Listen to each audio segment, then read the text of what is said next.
Hello and welcome back to the another episode of Firebase. Firebase के अपने पिछले episode में देखा था कि कैसे हम डेटा को रीड कर सकते हैं। बस आज के एपिसोड में हम देखने वाला है चाइल्ड नोड के बारे में कि कैसे हम चाइल्ड नोड को ऐड कर सकते हैं और चाइल्ड नोड के डेटा को रीड कर सकते हैं। तो ज़्यादा टाइम नहीं लेते हुए लेट्स कोड इट। तो फ्रेंड्स, हमारे डेटाबेस में हम दो तीन एपिसोड से हमने सिर्फ रूट नोड पर ही वर्क किया है, पर हमारा जो रियल टाइम एप्लीकेशन जो हम भी क्रिएट करते हैं वो ओनली रूट नोड पर क्रिएट नहीं होता। उनके भी मल्टीपल चाइल्ड्स होते हैं और चाइल्ड में हम हमारे डेटा को ऐड करते हैं, क्योंकि हमें पर्सनली डेटा को ऐड रिट्राइव और ऐड करना होता है डेटाबेस को क्रिएट करने के लिए। तो आज हम देखेंगे कि कैसे हम फायरबेस डेटाबेस में हमारे रूट नोड के अंदर एक दूसरी चाइल्ड उसकी चाइल्ड नोड क्रिएट कर सकते हैं। तो यहाँ पर मैं पहले से दिखा देता हूँ।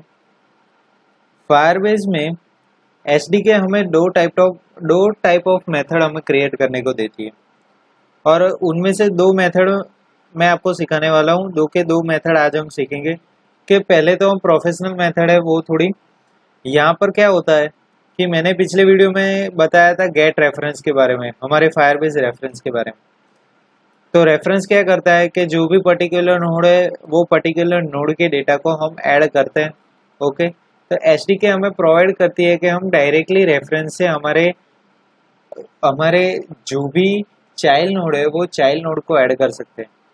मान लीजिए कि हमारा ये डेटाबेस है, ये हमारा रूट नोड है, उसकी कोई चाइल्ड नोड अभी तक क्रिएट नहीं हुई है, और हमने लास्ट एपिसोड में यहाँ पर एंड्रॉइड स्टूडियो यहाँ पर डेटा ऐड करवाया था। अब मुझे इसकी चाइल्ड नोड अभी तक क्रिएट नहीं हुई है, बट रेफरेंस में मैं यहाँ पर एक ही मिनट, गेट रेफरेंस, यहाँ पर रेफरेंस में मैं पाथ दे देता हूँ यूजर। तो अभी तो यूजर नाम की कोई चाइल्ड नोड एग्जिस्ट नहीं कर रही है, यहाँ पर कोई यूजर नाम की चाइल्ड नोड एग्जिस्ट नहीं कर रही है। तो जो एग्जिस्ट करेगी तो उसके डेटा हम गेट कर सकते हैं, जो एग्जिस्ट नहीं करेगी तो यहाँ पर यूजर नाम की कोड डेटाबेस में ऑटोमेटिकली क्रिएट हो जाती है। और दूसरी बात, यहाँ पर हम गेट रेफरेंस की अनदर मेथड को यूज करने वाले हैं, यहाँ गेट रेफरेंस स्ट्रिंग पाथ। तो स्ट्रिंग पाथ में क्या होगा कि जो भी चाइल्ड नोड की पाथ होगी, कि जो भी हम स्ट्रिंग में जो भी लिखेंगे वो हमारी चाइल्ड नोड के साथ क्रिएट हो जाएगा। तो यहाँ पर मैं नाम लिख देता हूँ कॉटलिन, और अब रन करके देखते हैं। तो इसमें क्या होगा कि लास्ट टाइम हम जो भी ऐड कर रहे थे हमारे डेटा को, कि यहाँ पर हम जो भी टाइप कर रहे थे हमारे एमुलेटर में वो यहाँ पर सेट हो जाता था। अब इसमें क्या होगा कि जो भी डेटा हम ऐड करेंगे और रीड बटन पे हम क्लिक करेंगे, तो जो भी डेटा होगा ये कोटलिन की चाइल्ड नोड के अंदर वो सारा का सारा डेटा क्रिएट हो जाएगा। तो यहाँ पर मैं मेरे अभी फॉन्ट्स को बड़े कर देता हूँ कि आपको क्लियरली दिख पाए।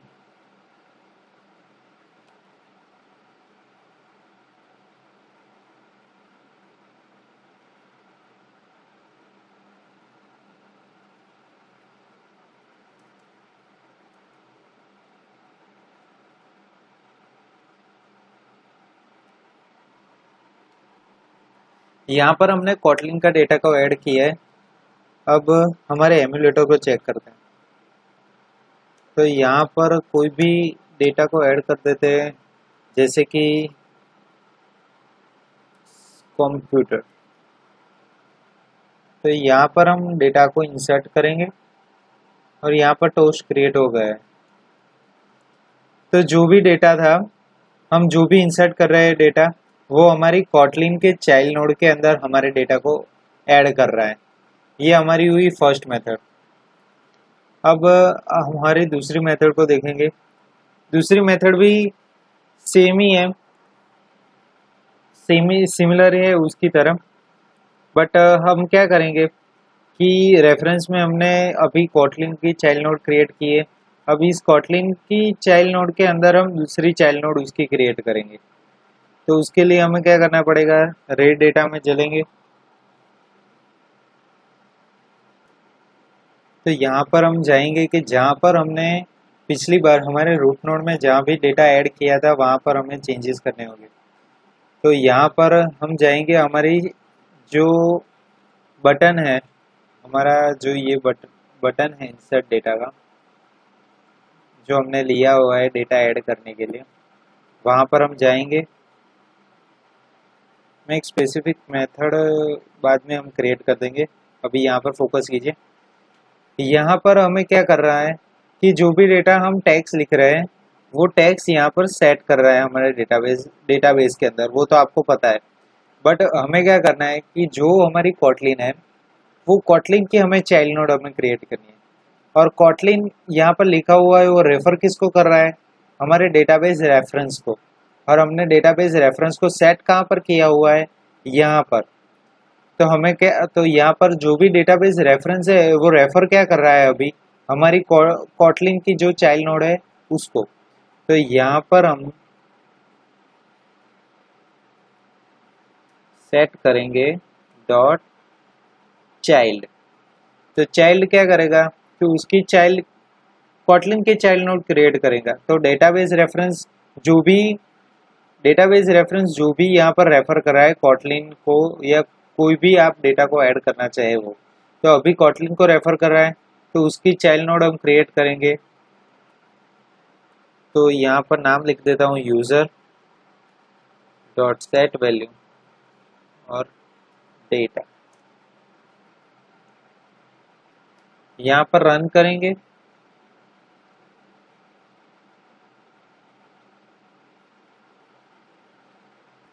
तो यहाँ पर हमारी प्रोसेस कंप्लीट हो गई है।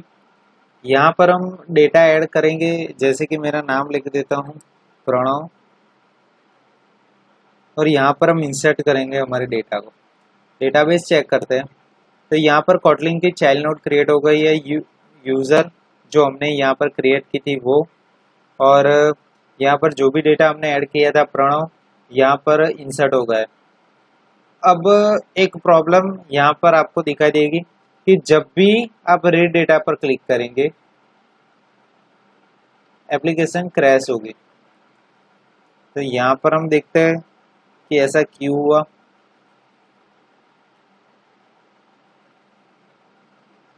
यहाँ पर हमारी एरर दिखाई दे रही है, जहाँ पर हमने डेटाबेस रेफरेंस को यहाँ पर सेट किया है वहाँ पर की मिनट यहाँ पर एरर्स दिखा रही है कि fail to convert a value type java.util.hashmap to string. तो यहाँ पर हमारे डेटा को कन्वर्ट करने के लिए हमें क्या करना पड़ेगा, तो यहाँ पर एक सिंपल लॉजिक आपको समझना पड़ेगा। बहुत ही सिंपल लॉजिक है, कुछ है ही नहीं। हमने जो भी डेटा यहाँ पर चाइल्ड नोड के अंदर हमें ऐड किया था वो था स्ट्रिंग, वो रेफर कर रहा था हमारे डेटाबेस रेफरेंस। डेटाबेस रेफरेंस है हमारा कॉटलिन। यहाँ पर हमने जो भी डेटा सेट करने के लिए यहाँ पर रखा हुआ है, जो भी हमारे टेक्स्ट व्यू के अंदर जो भी डेटा हमने व्यू का रीड करने के लिए यहाँ पर रखा हुआ है, वो फॉलो रेफरेंस किसका ले रहा है, डेटाबेस रेफरेंस का।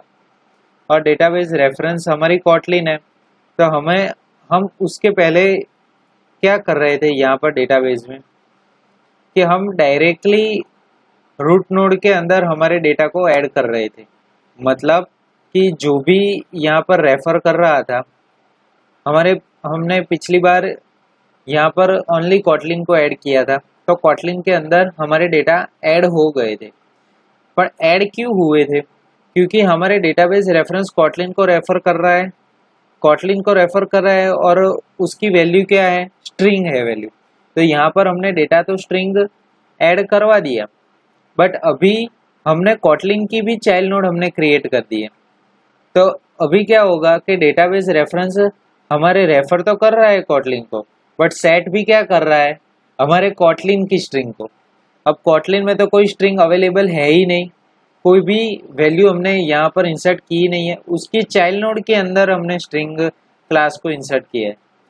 तो हमें क्या करना पड़ेगा कि डेटाबेस रेफरेंस को हमें रेफर करना पड़ेगा कि जो भी चाइल्ड नोड हमने ऐड किया है उसके बारे में। समझ गए?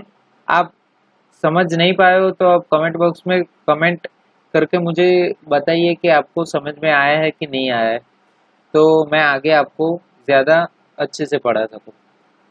तो यहाँ पर फोकस कीजिए अब। तो यहाँ पर हमें रेफर करवाना पड़ेगा हमारे चाइल्ड को, डॉट सॉरी डॉट चाइल्ड, जो भी हमने स्ट्रिंग यहाँ पर ली हुई है उसके बारे में। तो हमने ली हुई है यूज़र,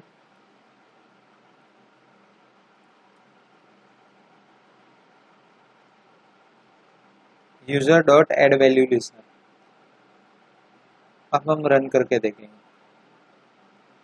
यहाँ पर हमें अब एरर तो शो नहीं होगी, पर मैं आपको फिर से समझा देता हूँ कि पिछली बार हमने सिर्फ कॉटलिन को रेफर किया था जब मैं फर्स्ट मेथड की बात कर रहा था। फर्स्ट मेथड में डेटा ऐड करने के लिए हमारी रेफरेंस दे रही थी ओनली कॉटलिन के बारे में, और यहाँ पर जो भी डेटा ऐड हो रहा था वो कॉटलिन के बेस पर ऐड हो रहा था, और कॉटलिन के अंदर जो भी स्ट्रिंग फाइल थी वो यहाँ पर रीड कर रही थी। बट अब हमने क्या किया है, उसकी चाइल्ड नोड क्रिएट कर दी है यूज़र।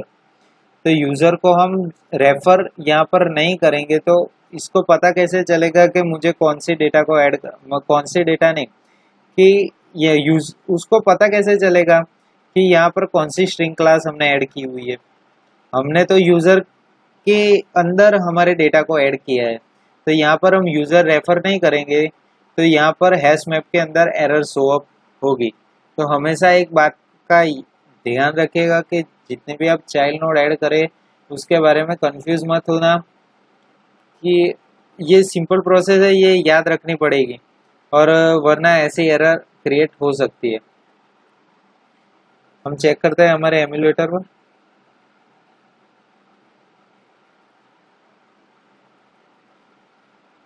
यहाँ पर ऐड करते हैं डेटा और रीड करते हैं। तो यहाँ पर हमारे डेटा रीड हो गया है। अब और एक प्रॉब्लम है, प्रॉब्लम तो नहीं मानो, बट अब हमारी सभी एप्लीकेशन में ऐसा तो नहीं कर सकते कि हमारा जो सारा का सारा डेटा है वो रियल टाइम में अपडेट हो। मतलब कि जो भी डेटाबेस में हम हमारे डेटा को इंसर्ट कर रहे हैं, यहाँ पर मैंने कोई भी यहाँ पर प्रणव मैंने इंसर्ट कर दिया, एक बार मैंने इंसर्ट कर दिया, बट यहाँ पर रीड भी कर दिया। अब इसके बाद ये प्रणव लिखा हुआ आ गया, बट यहाँ पर प्रॉब्लम क्या हो रही है कि मैं जितनी बार यहाँ पर कोई भी नाम चेंज करूँगा डेटाबेस में और इंसर्ट करूँगा तो हमारे डेटा चेंज हो रहे हैं।